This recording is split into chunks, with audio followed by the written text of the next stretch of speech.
Once again, we're spared for another week as spared monuments in the presence of God to worship Him in honor of His resurrected Son. Here we are at the 1st of February as time and tide continues to move right along. I want to talk to you for a little while today on the Jerusalem wall. When I called Ronnie, he misunderstood and put way. It should be wall, W-A-L-L. We read a great deal in the Bible about walls. I'm going to talk about the Jerusalem wall. Politically, we're hearing a great deal about wall here in America. You turn your television on, you'll find out that the current president of the United States wants to build a wall on the southern border. But there are certain people in the halls of Congress who oppose that wall. The Speaker of the House has said it's an evil thing to have a wall. It seems that some who are opposing it in the halls of Congress 4 years ago were for it. I've heard speeches that they made 4 years ago and they said we needed the wall. But when President Trump became president, they seem to have changed their mind. And now they're antagonistic to the building of a wall. The Bible says a great deal about walls. Jerusalem, the sacred city, had a wall about it. And evidently God approved of that wall. We read of a number of walls in the Bible. When Joshua took over the host of Israel to lead them into the promised land, he was on the east side of Jordan. As he looked across the Jordan River, he noticed the first city to be conquered was Jericho, but it had a wall around it. And of course that wall was going to be a problem because the purpose of a wall is to keep invaders from coming in. And the Lord spoke to Joshua. He said, Joshua, I have given to you the city that is of Jericho. He hadn't even gotten over across the Jordan River yet. And yet the Lord said, I've given to you the city. Someone said, how could the Lord say that? Well, the Lord has a way of sometimes saying that a thing has already happened when He knows it will happen. And there are several instances of this in the Bible. They didn't have Jericho right then, but the Lord said, I have already given it to you. And He told Joshua how to take the city of Jericho. He said, you take your men, go around it once a day for 7 days, and on the seventh day go around 7 times, and let the people shout, and the priests blow up on the trumpet, and the walls will fall down.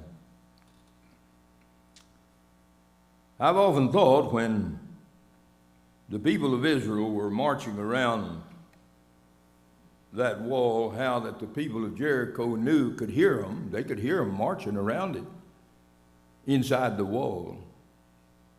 And they probably said, what are those stupid people doing?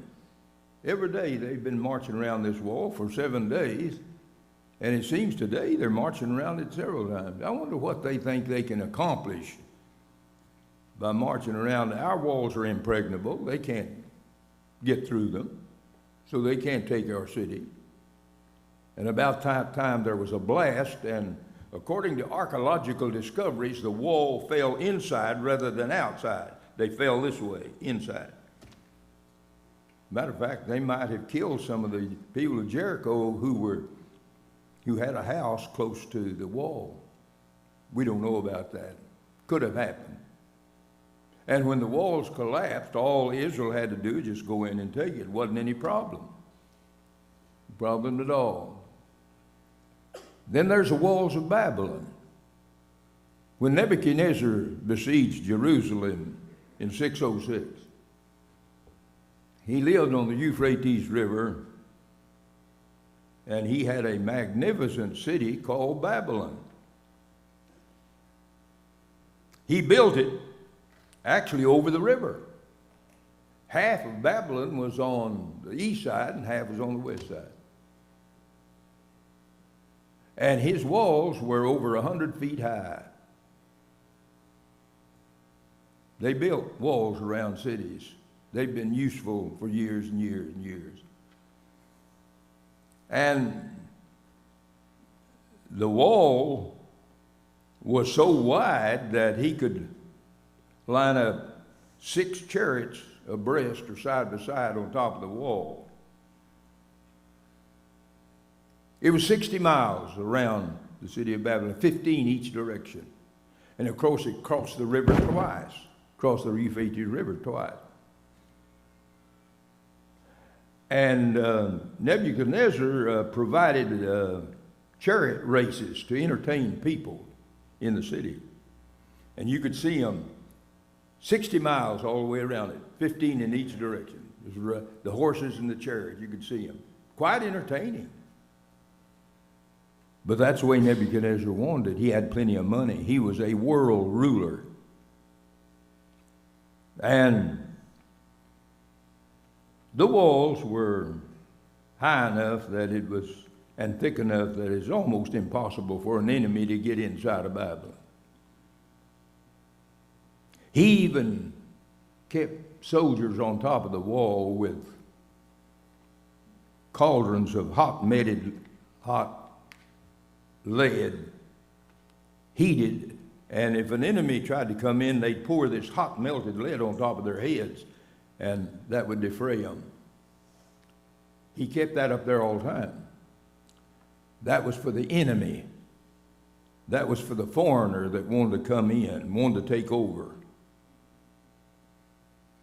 Of course, Babylon was a marvelous city. He had a dining hall 1,650 feet wide. He had tables in that dining hall in the form of a horseshoe.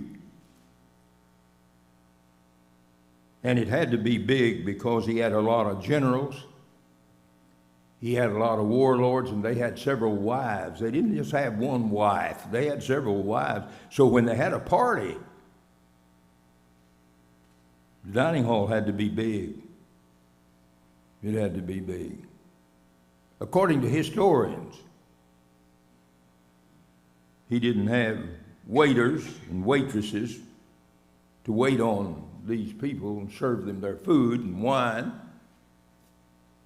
He had trained peacocks in silver harness pulling a little cart. And on that cart, he had the choice wines and the food. And as these peacocks would walk by, these generals and their wives would take off what they wanted to eat. Now, you talk about putting on the dog. I've never read anything like it in my life. He had plenty of money. It was something else, that city of Babylon was. Of course, the Euphrates River furnished plenty of water because it ran right down the middle of the town. And he'd built channels in there all over town so that you could get in a hand-carved gondola and you could sail around town and see all of its beauty. And he had placed special stones in the bottom of the canals because the water was clear enough that you could see to the bottom. It was something else. It was something else. But, of course, when Cyrus, the Persian, captured the city, somebody had left the gates open, one of the gates. He couldn't come through the walls. Historians say they'd left one of the gates open through neglect. He just marched his army in, caught Belshazzar, who was then serving as king over them. He caught him in his party of drunken debauchery. Boy, they was having a big party, drinking wine, eating all that fine food. He saw the handwriting on the wall. Many tickle, Upharsin. He called in Daniel. Daniel told him what that meant. He said, son, you're weighed in the balances and found wanting. your kingdom is gone. And about that time, Cyrus came in and caught Belshazzar, killed him, took over, and that was the end of the Babylonian Empire. But I want to go back and talk a little bit about Nebuchadnezzar besieging Jerusalem. When he came in to the city of Jerusalem, he not only desecrated the temple and took the sacred vessels of gold and silver up to Babylon, he destroyed the temple, completely tore it down. He also smashed in the walls. The walls had fallen down. The gates were burned with fire. But when Nebuchadnezzar took the captives, he didn't take everybody. He left the older people because they wouldn't be any value to him. He took the young men, smart men, educated, men like Shadrach, Meshach, and Abednego, like Daniel, like Nehemiah, Zerubbabel, and Ezra. They were young and smart. And he said, they're useful to me. And so they climbed up in the kingdom and got in the kingdom of Babylon and had prominent places. These Jewish people did. And he wasn't as treacherous on the other people as you might think. He let them have their own farms. And actually, when they returned, some of them didn't want to go back to Jerusalem. They stayed up there because they had their farms and they were making a good living. They didn't want to go back, but most of them did. Most of them wanted to go back to Jerusalem. They were homesick, and they had hung their harps upon the willow and had a broken and contrite heart. And a part of the Psalms was written while they were in Babylonian captivity. And they said, a day in thy courts is better than 1,000. I'd rather be a doorkeeper in the house of my God than to dwell in the tents of wickedness. They were homesick. One of the men who arose to great power was Nehemiah. You see, the Persians had taken over from the Babylonians, and they were quite lenient to the Jews. Nehemiah was cupbearer to King Artaxerxes. He must have had a fabulous salary. Now you can imagine how rich the Persian kings were, and here's a man that was right next to the king and brought him his wine every day. He had to be trusted. The king had to have confidence in him, and that was Nehemiah. He brought it in every day. Of course, the purpose of the cupbearer was to taste of the wine before he gave it to the king. That was to keep the king from being poisoned. People wanted to kill him, just like people want to kill the president or somebody in high office. And sometimes they would try that by poisoning his wine. But if the man who was cupbearer drank it and it didn't affect him, then the king would go ahead and drink it. That is good wine, and he'd have some of it. That's what Nehemiah's purpose was. And Artaxerxes liked him. He liked him very much. They were very close. He came in one day and his countenance was sad. You know, you can hide some things in your face, but if you're sad enough, it shows up in your face, in your countenance. You try to hide it, but it's still there. It's still there. You probably notice people that way. Nehemiah said, son, what's your problem? Said, your countenance is bad. This is nothing but sorrow of the heart. Well, what's your problem? Nehemiah was a little apprehensive about telling him what his problem was, but he decided he'd go ahead and tell him. He said, how could you feel if the city of your fathers, the walls were broken down and desecrated with fire, the gates were burned? How would you feel? He said, I love Jerusalem. I love the walls. Well, he says, what do you want? He said, I'd like to go back and rebuild them, the walls. We're talking about walls. He said, I'd like to go back and rebuild that wall. He said, well, he said, I'll give you permission, and matter of fact, I'll furnish some of the money and the timber, and I'll furnish a lot of it. He says, when do you want to go? Well, he said, I want to go down and survey it first before I go down there to build it. He said, I want to go down there and look it over. Well, he says, anytime, take off. He says, go down there, look at it. He went down at night. It's a long ways from Babylon to Jerusalem. It's a long ways back in those days. But he made it back, and he was riding on a beast of burden. Some kind of animal he was riding on. But for some reason, he didn't want to survey the walls in the daytime. He wanted to go at night. It must have been a moonlight night when he rode on that beast, because he started at the water gate, and he noticed it was torn down, desecrated. He rode on around about midnight. Everybody was sleeping. No one knew he was doing it. He slipped around that whole city and surveyed the wall first. And that's not a bad idea. Before you start building, you need to survey the situation. And Nehemiah did that. He did it on a beast of burden. And he rode around, and he saw that the city, the walls were in bad shape. And he was determined, like the president, to build the wall. And he went back and he told Artaxerxes, he says, well, you take your men down there, and I'll send my forest men to cut timber, so you will have that. And said, you go on down there and build that wall. So he headed out. Once again, he came to Jerusalem, and he brought with him hundreds of men. And he utilized the ones who were already there.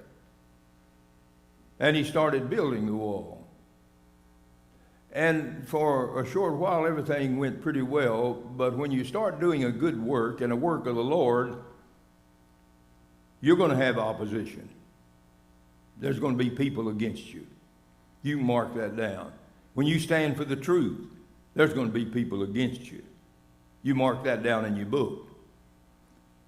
Well, down near Jerusalem was the country of Samaria. Someone says, who were the Samaritans? Well, that's a long story, but I'll tell you, when Israel was taken into Assyrian captivity and lost, you know, Israel divided between Israel and Judah. Israel was the northern kingdom. Judah was the southern kingdom. And they didn't always get along. They even had some wars. And you know the story of Rehoboam and Jeroboam, and I'll not go into that. I don't have time. But anyway,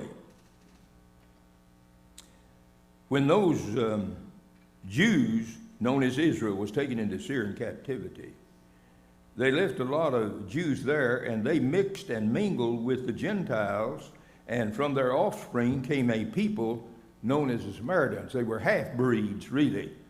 Half-breeds. They were half Jew and half Gentile. And there was a natural animosity between the Samaritans and the Jews. The woman at Jacob's well, you remember what she told Jesus? She said the Jews have no dealings with the Samaritans have no dealing with the Jews. Jesus didn't deny it. He knew that is true. And it goes back to what I just told you. So they didn't get along. And down in Samaria was some men named Tobiah and Sanballat, which was read in your hearing. Tobiah was a Hornite. Sanballat was an Ammonite. And they didn't like what was going on over there in Jerusalem. They looked over there and they saw the wall going up, and they said, I don't like that. I don't like what the Jews are doing. And they sent a message to Nehemiah to stop building the wall. They actually tried 3 things, as I have on the chart here. They tried 3 things. First, they used derision. They made fun of it. The Hornite said, if a fox would go over that wall, look at it over there, it'd fall down. That's how weak it is. Well, it wasn't that weak. They just doing some wishful thinking. They didn't like for the wall to go up. They didn't like it at all. And said if a fox had run over it, said it'd fall down. And they laughed about that. Someone says, did that humiliate the Jews and cause them to stop just because the enemy used derision? No. They expected that. They just ignored it. There's some things you got to ignore. Some things in the church you got to ignore. The enemies of the church, you just got to ignore it. There's not much you can do about it. Call you an ugly name. You have to forget it. You can't do anything about it anyway. So Nehemiah said, we just ignore that. Well, when that didn't work, Sanballat and Tobiah and Geshem, the Arabian, was with them. They decided that they would threaten them, challenge them. He sent a letter to Nehemiah and said, if you don't stop building the wall, we're going to come over there and work you over. We're going to wage war on you. He said, we've got an army, and you better stop or we're coming after you. You see, the fun making didn't work, so the second thing they tried was a threat, a challenge. Nehemiah got the message. He told his men, he said, I tell you what I want you to do. As you're working on the wall, he said, you work with one hand and hold your sword in the other, and you be ready to fight those men, Sanballat and Tobiah, if they bring their army up here, and they're not going to take us and not take this wall down, because God is with us. God wants this wall built. We're talking about walls. So they did. They got ready. And he said, when the trumpets blow at a certain place, if the enemy starts coming, you gather at that particular place, and therefore we can dislodge the enemy. Sanballat and Tobiah looked over there and saw the enthusiasm of the Jews and the fact that they were ready to fight, and they backed down. They backed down. They didn't attack. They said they was going to, but they didn't do it. As our young people used to say, they turned out to be chicken. And I'll tell you what, you got to show your strength sometime. You got to show that when you got the truth. You can't back down. Well, they said one thing didn't work and the second thing hadn't worked. Let's try a third thing. Let's write a letter to Nehemiah and tell him that we're interested in the wall, and we'll meet with him on the plains of Ono, and said we'll work this problem out. We'll get it worked out, and we'll get to him that way. That's compromise. See, the enemy knows what he's doing. So he sent a letter to Nehemiah and said, we're interested in building the wall. Well, it's fun that it's rather peculiar that they change their mind all at once. And said, we'd like to meet with you on the plains of Ono, and we'll work this problem out. Nehemiah sent word back, we're not interested in meeting you on the plains of Ono. We'll build this wall all by ourselves. We don't need your help. Because he knew they were going to do him mischief. They were up to something. And sometimes you got to be careful when someone offers you a compromise. You see what the Bible tells us. You got to learn from the Bible. You learn lessons from the Bible. So he turned them down, and they went ahead and built that wall and dedicated it. They got it up. Thank the Lord. They finished it up. They had a great celebration. They finally got it. Now, I want to transpose that just for a few minutes and show you something before I close my message.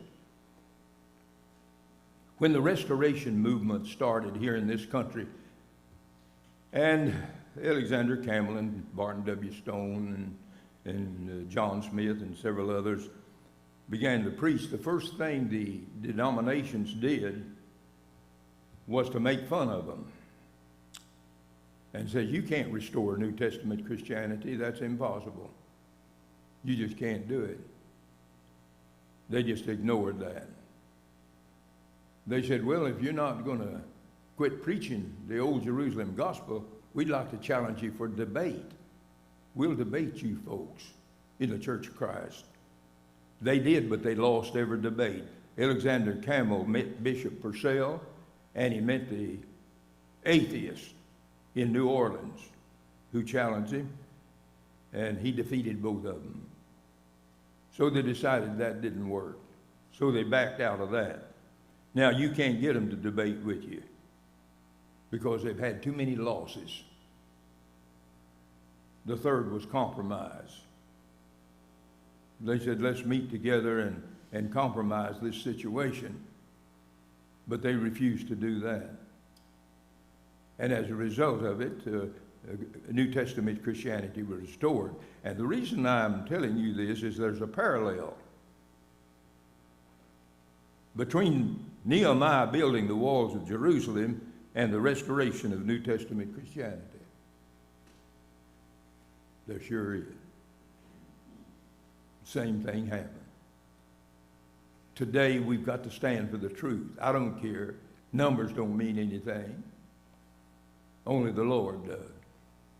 You've got to stand up for Jesus and for the teaching of the will of God.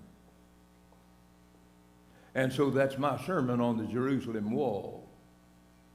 And I thought, since you live in this country and are familiar with politics, since we're having controversy over a wall today, it'd be well to talk about the Jerusalem wall and how it was finally built and how Nehemiah had opposition before it was built. But he finally got it built. I'm not interested in politics as such, but I want to tell you that we have a problem in this country today, a very serious one. If you're here and subject to the invitation, I hope you'll come and be baptized into Christ through faith, repentance, confession, and baptism. So if you're here, we invite you. Let's stand with art and sing a song.